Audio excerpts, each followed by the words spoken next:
You think discipline is self-improvement. That belief already placed you below someone else. Discipline is not virtue. It is a threat signal. Virtue seeks approval. Threats reshape behavior. The disciplined man is not admired first. He is feared first. Fear comes before respect. Respect comes before access. Comfort-based hierarchies survive on predictability, on excuses, on shared weakness disguised as empathy.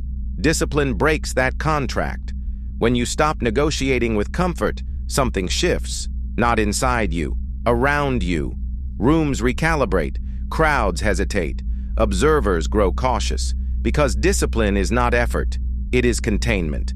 Most men leak. They leak through tone, through urgency, through explanation, through emotional noise. Discipline seals leaks. And sealed men cannot be read easily. Unreadable men cannot be targeted. Untargetable men create anxiety. That anxiety is power. You were taught discipline makes you respectable. Wrong. It makes you expensive. Expensive men are not managed. They are worked around. This is the first inversion. Discipline is not about doing more. It is about reacting less. Reaction is payment. Indifference collapses economies. Every hierarchy runs on extraction, energy, attention, emotional output. The disciplined man stops paying. He does not explain delays. He does not justify silence. He does not rush to reassure insecure systems. This triggers narcissist panic, because insecure performers need mirrors. They need feedback. They need reaction to stabilize themselves. Your discipline denies them oxygen. They escalate. They joke louder. They probe harder. They test boundaries publicly. This is not dominance. It is confession. They are telling you they feel pressure, and pressure always flows upward. The disciplined man absorbs pressure without movement. No flinch, no defense, no counter. This is judo without touch. They push, you hold. Their force carries them forward into exposure. Crowds do not protect fairness. They align with stability.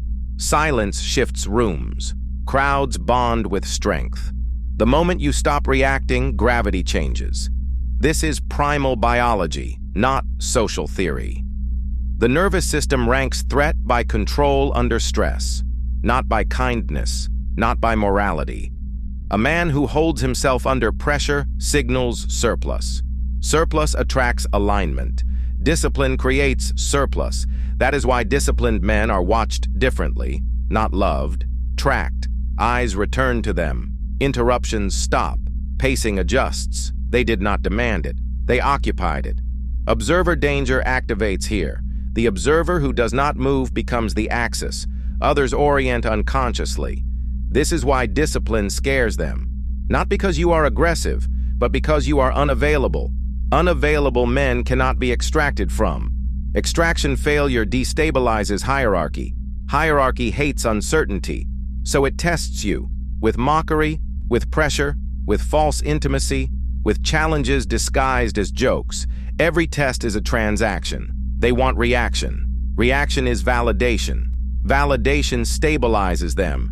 You give nothing. Indifference is power currency. This is the identity collapse. The old self wanted approval for discipline, wanted recognition, wanted praise. That self dies here. A new identity installs, self-ranked, unimpressed, prediction-proof. Discipline is no longer effort, it is posture. You move slower, you speak less, you wait longer. Waiting is not hesitation, it is territory testing. You are no longer proving control, you are demonstrating it. And once discipline becomes environmental pressure, fear appears without confrontation. That fear is not emotional, it is biological. Because predators fear what they cannot time, and discipline destroys timing. This is why they fear you. Discipline looks expensive from the inside. From the outside, it looks dangerous. That is the asymmetry. You pay discipline privately. They pay fear publicly. You wake early. You cut habits. You deny impulses. No one applauds. No one notices. But the room feels it. Because undisciplined systems rely on noise, emotion, excuses. shared weakness disguised as humanity. Discipline removes noise. Noise hides extraction. Silence exposes it. This is why discipline collapses reaction economies. Most hierarchies survive on cheap attacks and expensive responses. A joke costs nothing. An accusation costs nothing. A probe costs nothing. Reaction costs everything. Time, energy, status, predictability. Undisciplined men react fast. They defend. They explain. They leak. Discipline delays. Delay is not politeness. It is control. When you don't react immediately, prediction fails. When prediction fails, confidence drops. When confidence drops, hierarchy shakes. This is low noise, high impact leverage. You are not louder, you are heavier. Undisciplined observers feel this instantly, not intellectually, biologically. Their nervous system senses mismatch. You are calm under pressure. They are not. That difference creates fear without aggression. Fear comes from asymmetry, from imbalance. They spend emotion. You spend nothing. They escalate. You remain contained. This is where narcissist panic appears. Insecure performers need feedback to regulate themselves. They need laughter. They need reaction. They need mirrors. Your discipline denies mirrors. They joke again. They sharpen tone. They recruit witnesses. Crowd triangulation begins. This is not dominance. It is desperation. A disciplined man does not chase alignment. He lets alignment come to him. Crowds bond with strength, not fairness. Silence shifts rooms. When you stay still, attention moves. Not toward truth, toward stability. Observers begin watching the attacker instead of you. Why is he trying so hard? Why is he leaking urgency? That question poisons him. Discipline has already done its work. You didn't argue, you didn't counter, you didn't defend, you starved the transaction. Reaction is payment. You withheld currency. The reaction economy collapses around you. Undisciplined men feel exposed. Their habits depend on your participation. When you stop participating, systems wobble. This is the judo pull. They push harder. You do not resist. Their momentum carries them forward into imbalance. Every extra word costs them credibility. Every escalation confirms insecurity. Your discipline stays silent. This creates a double bind. If they retreat, they lose face. If they continue, they look unstable. You did nothing. They trapped themselves. Discipline is not self-control. It is extraction denial. You are not improving. You are removing access. Access to your attention. Access to your emotion. Access to your timing. That removal creates hierarchy fear. Undisciplined observers sense they cannot move you. Men fear what they cannot move. This is why discipline scares them. Not because you are harsh, but because you are unavailable. Unavailable men are not manageable. Unmanageable men force recalibration. This is the asymmetry of control. You pay discipline in private discomfort. They pay fear in public uncertainty, and uncertainty always bends toward the man who does not react. They look similar from a distance, but they are not the same species. The performer survives on visibility. The operator survives on control. The performer needs witnesses. The operator needs position. Mockery, jokes, teasing, these are not weapons. They are camouflage. Camouflage hides fragility. The performer jokes because silence terrifies him. Silence leaves him alone with rank anxiety. So he fills space, loudness, humor, confidence theater. He is not attacking you. He is regulating himself. Every joke is a probe. Every tease is a transaction attempt. Low-cost input, high-reward extraction. If you react, he stabilizes. If you explain, he exhales. If you defend, he settles. Your reaction becomes his medication. This is the insecure performer. He confuses attention with dominance, visibility with power, noise with control. The operator sees something else. The operator sees leakage, urgency leaks, over-talking leaks, forced humor leaks, crowd-seeking leaks. Each leak is a confession. The performer cannot tolerate vacuum. He rushes to fill silence. He panics when timing breaks. He escalates when ignored. That escalation is narcissist panic, not rage, not confidence, panic. The operator does not counter mockery, he audits it. Why is this man performing? Who is he trying to convince? What fear surfaced first? This is psychological altitude. From altitude, insults lose emotional weight. They become data. The operator does not defend identity. He withdraws attention. Attention withdrawal is lethal. Reaction is currency. Indifference is economic collapse. When you don't react, the performer misfires.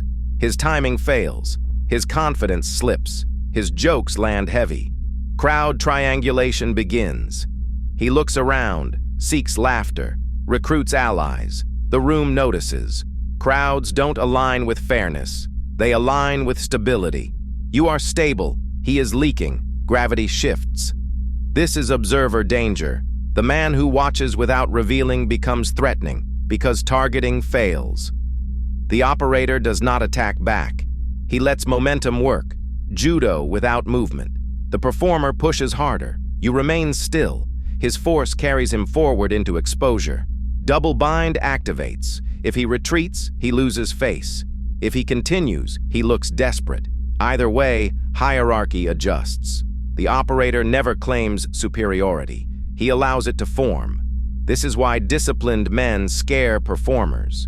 Discipline removes tells, removes urgency, removes pattern addiction. Unpredictability becomes armor. The performer needs scripts. The operator deletes scripts by not responding. No response, no pattern, no aim. This is prediction failure. Prediction failure creates hesitation. Hesitation damages rank. You didn't win verbally. You ended the exchange structurally. The performer wanted a stage. You removed the floor. From this point on, mockery stops being personal. It becomes diagnostic. Every joke reveals insecurity. Every tease exposes fear of silence. You don't feel superior. You feel detached. Detachment is altitude. Altitude is control. This is the separation. Performers chase reaction. Operators control conditions. One needs applause. The other needs nothing. And in hierarchy, the man who needs nothing is always evaluated last and feared first. Silence is not absence. It is pressure. Most men misunderstand silence because they confuse it with withdrawal. Withdrawal is fear. Silence is control. When discipline matures, it stops announcing itself. It becomes scarcity. Scarcity bends rooms. The disciplined man does not rush. He does not clarify. He does not fill gaps to relieve discomfort. That gap is doing the work. Crowds are trained on flow, words, reactions, movement. When flow stops, orientation breaks. This is prediction failure. Every social system runs on prediction. Who will speak? Who will react? Who will explain? Discipline removes predictability. Delayed action is not hesitation. It is filtration. When you wait, others move. Movement reveals need. Need reveals rank. The room begins to tilt. This is observer gravity. The observer who does not move becomes the reference point. Others orient around him without deciding to. They don't think, he's powerful. Their nervous systems adjust first. Stability attracts alignment. Fairness does not. This is why silence terrifies insecure systems. They need response to locate themselves. Without feedback, identity wobbles. That wobble is biological. Breathing changes. Tone sharpens. Jokes escalate. This is narcissist panic. They escalate because scarcity exposed them. They were counting on reaction. Reaction did not arrive. Silence denies extraction. Extraction needs urgency. Urgency leaks value. When you do not respond, you are not being passive. You are refusing to transact. No transaction means no hierarchy confirmation. Crowds feel this immediately. They stop watching the words. They watch posture, timing, stillness. The one who waits owns the clock. The one who rushes pays rent to it. This is why disciplined men speak last. Not to dominate conversation, to dominate sequencing. Sequencing is power. When you delay action, You remove yourself from scripts. Scripts require timing. No timing, no control. This creates scarcity of access to you. Scarcity forces reassessment. People begin to ask internally, why isn't he moving? What does he know? What am I missing? You didn't say anything. You changed gravity. Observer gravity works because it removes data. No data means no targeting. No targeting means caution. Caution looks like respect.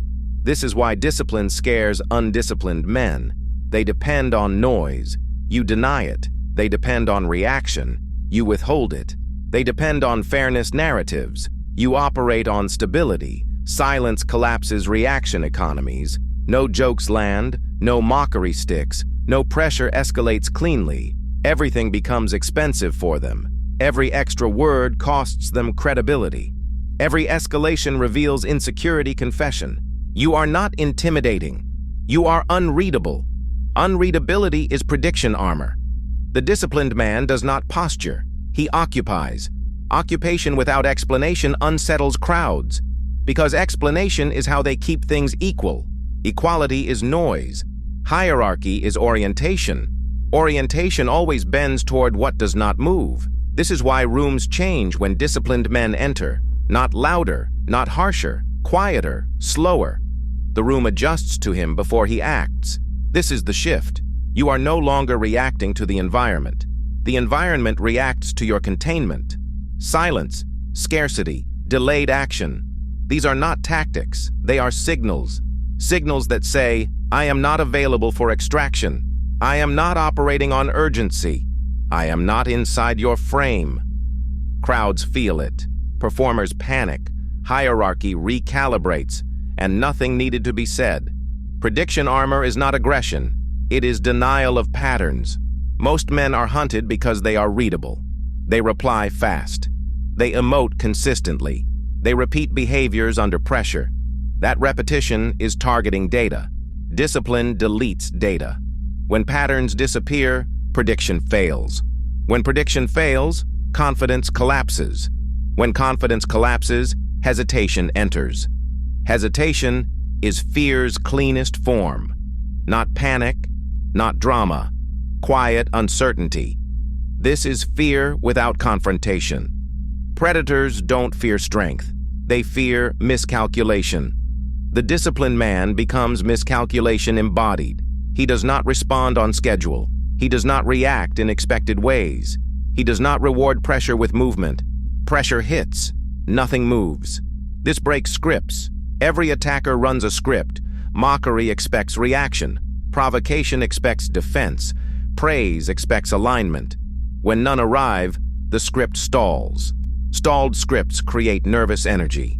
This is where fear appears. Not fear of you. Fear of the unknown outcome. Fear of wasting effort. Fear of exposing insecurity. Fear of misstepping publicly. That fear leaks. You see it in pacing changes, in forced laughter, in eyes checking witnesses. Crowd triangulation begins. They look around to stabilize, to confirm rank, to borrow confidence. But the crowd feels it too. They sense uncertainty. They sense imbalance. Crowds do not reward bravery. They align with stability. Your discipline creates stillness. Stillness creates gravity. Gravity converts attention into unease. People stop testing you directly. They probe indirectly. They ask others. They wait. Waiting is hierarchy inversion. The one who waits loses power, unless the other is more unreadable. You are. Prediction armor works because it removes hooks. Hooks need timing. Timing needs patterns. No patterns, no hooks. This is why disciplined men are avoided, not challenged. Challenging requires confidence in outcome. Outcome requires prediction. Prediction fails around you. Fear enters before language. That fear does not shout. It hesitates. Hesitation delays action. Delayed action shifts rooms. Rooms adjust to the one who doesn't need resolution. This is attention withdrawal. You are present. You are unavailable. Availability fuels economies. Unavailability starves them. Starvation produces anxiety. Anxious systems overreach. They escalate. they expose. Escalation is insecurity confession. Every extra word costs them status. Every attempt to provoke reveals need. You remain unchanged. No counter, no explanation, no validation. Validation kill completes the loop. Without validation, attackers cannot regulate themselves. Their nervous system searches for exits, they retreat, or they collapse. Either way, hierarchy updates. You didn't intimidate them, you made them uncertain. Uncertainty is more powerful than threat. Threat creates resistance. Uncertainty creates avoidance. This is disciplined fear induction. Not loud, not cruel, structural. You remove data, they lose aim. Fear replaces confidence. That is prediction armor. And once installed, you are no longer hunted. You are calculated around. Carefully, you are no longer trying to be impressive. You are no longer trying to be understood. That is the shift. Avoidance is not weakness. Avoidance is selection pressure failing. Most men are ignored because they are cheap, predictable, responsive, easy to extract from. You become unavoidable when extraction fails. Not by demanding attention, by making attention unsafe to give. Discipline finishes its work here. At first, discipline was internal, private restraint, control without witnesses. Now it becomes environmental. People change around you without discussion. Tone adjusts, pacing slows, requests become careful, not because you asked, because their nervous system recalculated. Unavoidable men don't chase relevance. Relevance bends toward them. This is the final inversion. You stop signaling availability. You stop clarifying intentions. You stop optimizing for acceptance. Acceptance is for those who need permission. You occupy without asking. That occupation feels heavy to others, not threatening, costly. They don't know what engaging you will cost. Time, energy, status, uncertainty freezes extraction. Freezing extraction forces adjustment. This is why disciplined men are invited quietly, consulted privately, referenced indirectly. They are not loud centers. They are structural anchors. Anchors don't negotiate position. They hold. Others orient.